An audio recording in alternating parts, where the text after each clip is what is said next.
कर्म की व्याख्या अद्वितीय है। कर्म के पास न तो कागज है न ही कोई पुस्तिका, फिर भी संपूर्ण सृष्टि का हिसाब किताब बखूबी रखता है। ऐसा कहा जाता है कि हमारे पूर्व में किए गए कर्मों का परिणाम हमें आज प्राप्त होता है और जो कर्म हम आज कर रहे हैं उसका परिणाम हमें भविष्य में मिलेगा। तो ऐसा क्यों नहीं होता कि जो कर्म हम आज करें उसका फल तत्काल मिल जाए। इससे संसार के सभी अनैतिक और भ्रष्टाचार जनित कर्म समाप्त हो सकते हैं। कुछ कर्मों का परिणाम तुरंत मिलता है और कुछ का समय के साथ। यह कैसे होता है, चलिए इसे समझते हैं। एक नगर में दो पुरुष निवास करते थे। एक पुरुष एक व्यापारी था जो धर्म के प्रति अत्यधिक आस्था रखता था। वह प्रतिदिन मंदिर जाता था, पूजा अर्चना करता था और दान पुण्य में भी विश्वास करता था।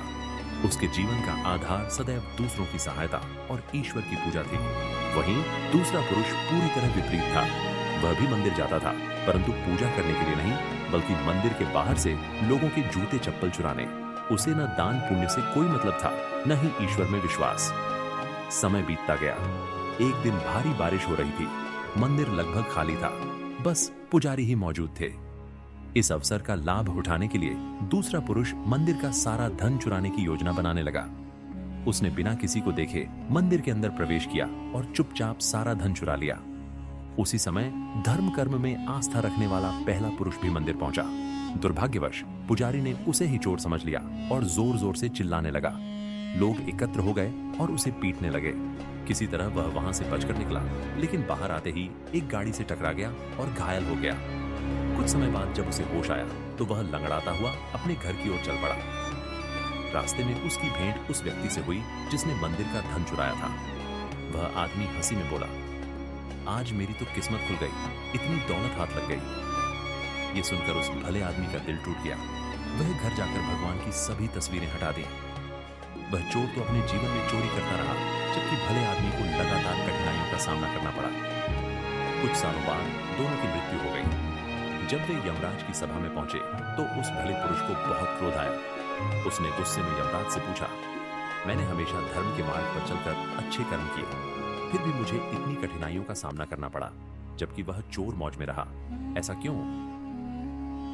मैंने हमेशा ईमानदारी और भलाई के रास्ते पर चलने की कोशिश की, लेकिन बदले में मुझे जीवन भर केवल अपमान और दर्द का सामना करना पड़ा, जबकि इस व्यक्ति को बिना मेहनत किए धन से भरी थैली मिल गई। आखिर ऐसा अन्याय क्यों? इस पर यमराज ने समझाते हुए कहा, पुत्र, तुमने चीजों को गलत तरीके से देखा है। जिस दिन तुम्हारी गाड़ी से टक्कर हुई थी वह तुम्हारे जीवन का अंतिम दिन था, लेकिन तुम्हारे अच्छे कर्मों की वजह से तुम्हारी मौत केवल एक मामूली चोट में तब्दील हो गई। फिर यमराज ने उस दुष्ट व्यक्ति की तरफ इशारा किया और कहा, इस व्यक्ति की किस्मत में राजयोग था, मगर इसके बुरे कर्मों ने इसे सिर्फ एक मामूली सी धन की थैली तक सीमित कर दिया। यमराज ने भले व्यक्ति से कहा, पुत्र, अब तुम्हें अपने प्रश्न का उत्तर मिल गया होगा। ये मत सोचो कि ईश्वर तुम्हारे कर्मों को नजरअंदाज करते हैं। ईश्वर कब, क्या और किस रूप में दे रहे हैं, यह समझ पाना मनुष्य के लिए मुश्किल है। मगर अगर तुम अच्छे कर्म करते रहोगे तो उनकी कृपा सदैव बनी रहेगी। यमराज ने आगे कहा, तुम उस फल से भाग नहीं सकते, चाहे जितनी भी कोशिश कर लो। जो कर्म तुम करते हो उनका परिणाम अवश्य मिलेगा। कर्म बिना अपने फल के शांत नहीं होता, चाहे वह देर से ही क्यों न मिले। अच्छे और बुरे कर्मों का परिणाम समय के साथ ही सामने आता है। अब कहानी के एक अन्य दृष्टिकोण से यह समझा जा सकता है कि कर्म क्या होता है। एक बार एक राजा अपने मंत्री के साथ देश का भ्रमण करने निकला। घूमते घूमते वे एक बाजार पहुंचे, जहां राजा का ध्यान एक दुकानदार पर गया। दुकानदार को देखते ही राजा के मन में अचानक यह ख्याल आया कि मैं इस दुकानदार को कल फांसी की सजा दे दूं।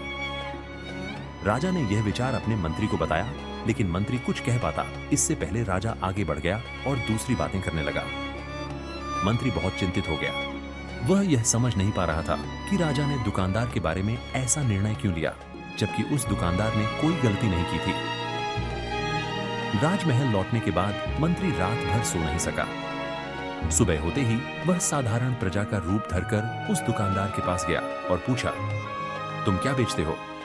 दुकानदार ने जवाब दिया, मैं चंदन की लकड़ी बेचता हूं। मंत्री ने फिर आसपास के लोगों से दुकानदार के बारे में जानकारी लेना शुरू किया।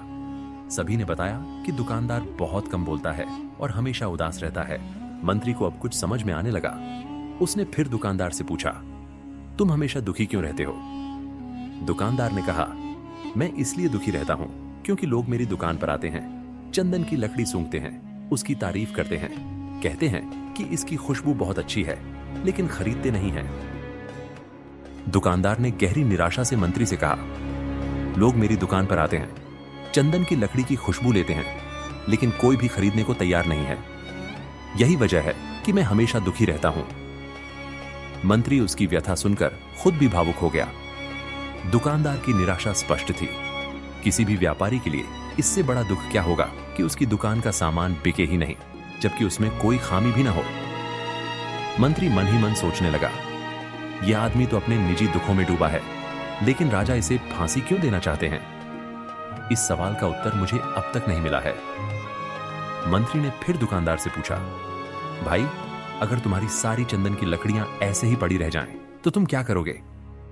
दुकानदार ने क्रोध भरे स्वर में उत्तर दिया, हाँ, मुझे पता है कि मेरी लकड़ियां ऐसे ही बेकार पड़ी रहेंगी, इसीलिए मैं चाहता हूं कि हमारे नगर का राजा जल्द मर जाए, ताकि उसके अंतिम संस्कार के लिए मैं अपनी चंदन की लकड़ियां बेच सकूं। तब मुझे कुछ रुपए मिलेंगे और बाकी लोग भी मेरी लकड़ियों के बारे में जानेंगे। शायद तब लोग मेरी दुकान से कुछ खरीदने आएंगे। दुकानदार की इस बात को सुनकर मंत्री सब कुछ समझ गया। उसके मन में एक विचार आया। उसने तुरंत दुकानदार से कुछ चंदन की लकड़ियां खरीद लीं, जिससे दुकानदार को कुछ पैसे भी मिल गए और वह थोड़ा खुश हो गया। फिर मंत्री उन लकड़ियों को लेकर राज दरबार वापस चला गया।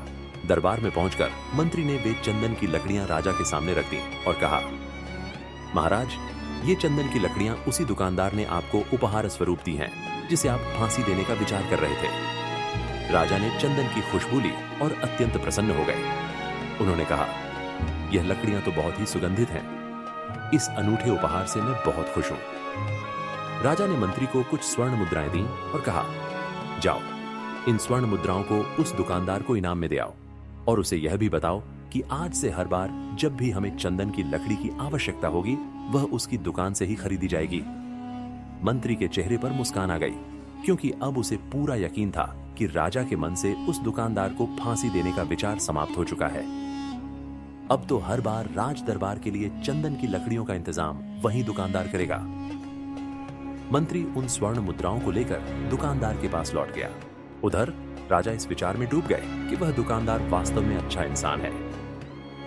जब मैं सोच रहा था कि मैं उसे कल फांसी दे दूंगा, तब शायद उसके दिल में यह ख्याल चल रहा था कि राजा पहली बार मेरे दुकान के सामने से गुजरे हैं, क्यों ना मैं उन्हें अपनी खूबसूरत और खुशबूदार लकड़ियां भेंट करूं। और आज उसने वो भेंट भी दी। बिना किसी वजह मैं उसे फांसी देने का मन बना रहा था। उधर मंत्री उस दुकानदार के पास पहुंचा। राजा की तरफ से दी गई स्वर्ण मुद्राओं को देते हुए मंत्री ने कहा, जिन चंदन की लकड़ियों को मैंने कल तुम्हारे दुकान से खरीदा था, राजा ने उन्हें बहुत पसंद किया और इनाम के तौर पर तुम्हें ये स्वर्ण मुद्राएं दी हैं। दुकानदार की खुशी का ठिकाना नहीं रहा।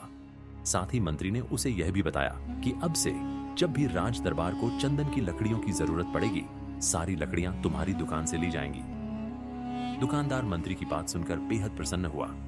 फिर मंत्री ने मुस्कुराते हुए उससे पूछा, क्यों भाई, तुम तो राजा के बारे में कितना बुरा सोचते थे, लेकिन देखो राजा तुम्हारी कितनी चिंता करते हैं। वो कितने अच्छे हैं, हमेशा अपनी प्रजा के भले की सोचते हैं। दुकानदार मंत्री की बात से सहमत हुआ और अपने विचारों पर बहुत पछताया। उसने कहा, मैं कितना गलत था राजा के बारे में। वो तो सच में बड़े ही नेक और दयालु हैं। भगवान करे कि उनकी आयु लंबी हो। यह सुनकर मंत्री भी संतुष्ट हुआ और फिर वह राज दरबार की ओर वापस चल पड़ा। तो दोस्तों, अब आप समझ ही गए होंगे कि कर्म क्या होते हैं। कर्म केवल हमारे द्वारा किए गए कार्य नहीं होते, बल्कि वे हमारे बोले हुए शब्द, हमारी सोच और हमारी भावनाएं भी होते हैं। जैसा हम सोचते हैं वैसा ही हम कर्म करते हैं और वही कर्म हमारे जीवन में सुख दुख के लिए जिम्मेदार होते हैं। अगर हमारे विचार सही होंगे तो हमारे कर्म भी सही होंगे। सही कर्म से सही परिणाम मिलेंगे जो हमें खुशहाल और संतुष्ट रखेंगे। लेकिन अगर हमारे विचार गलत होंगे तो हमारे कर्म भी गलत होंगे और नतीजा भी हमें दुखी करेगा।